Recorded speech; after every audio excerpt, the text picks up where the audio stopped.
So 4 disciplines. First of all, focus on the wildly important. Not the pretty important, the wildly important. Now, in the book, they talk about, as I would say we can all relate to, an air traffic controller.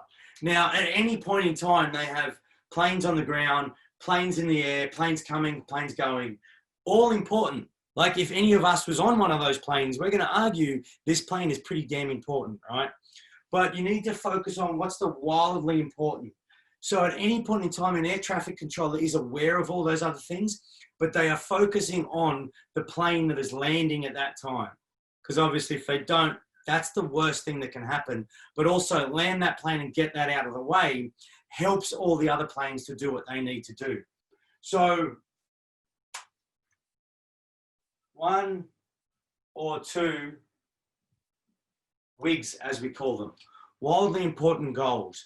So the way you would think about this, or a good question to ask yourself or in your organization. So this is you by yourself, just working by yourself, or within your organization, this is something that you would do with your team. And it's not top down and it's not bottom up. It's both. So as a leader of an organization, you're more aware of what the ultimate vision is, but you need to make sure that the team are involved in it and they're coming up with WIGs and the other disciplines, helping the other disciplines as well. Because when they're involved, they're engaged. We've probably all, well, I know I have worked in organizations. My last job, we would do the annual performance review, and they go, what are your goals? I go, well, these are my goals. This is what I really want to do, which they were a fair chunk of. And my boss would be like, oh, no, it's not really what they want to hear. You know, we probably need to change it this way. And like my goals were what motivated me. There was a lot more emotion involved. And like I knew the metrics, but they're like, nah, they just want the metrics and would screw with my goals. And as I said to him, I said, all right, well, write whatever you want. Because it was all, you'd put it in the online platform and you'd put it in and it'd send off. And as I said to him, I said, man, I know about this stuff. This is ridiculous. Like, you're killing my drive. And like, man, I drew that department 700% in 18 months. Like I was kicking goals, you know what I mean?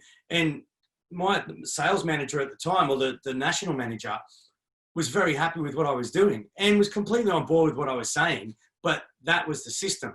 So if someone's telling you your goals or telling you what you need to do because you need to make the organization better, there's no engagement, there's no passion in that. Whereas if the organization is aligned, they're aligned with what you want and you're aligned with what they want, then, which is the sales process, it's the influence process. When I'm aware of what my vision is, I'm aware of what your vision is, or I have some scope. If you get a sense that I'm here to help you out with your vision and Joe Blow just wants to sell you something, you'll go with me every day of the week.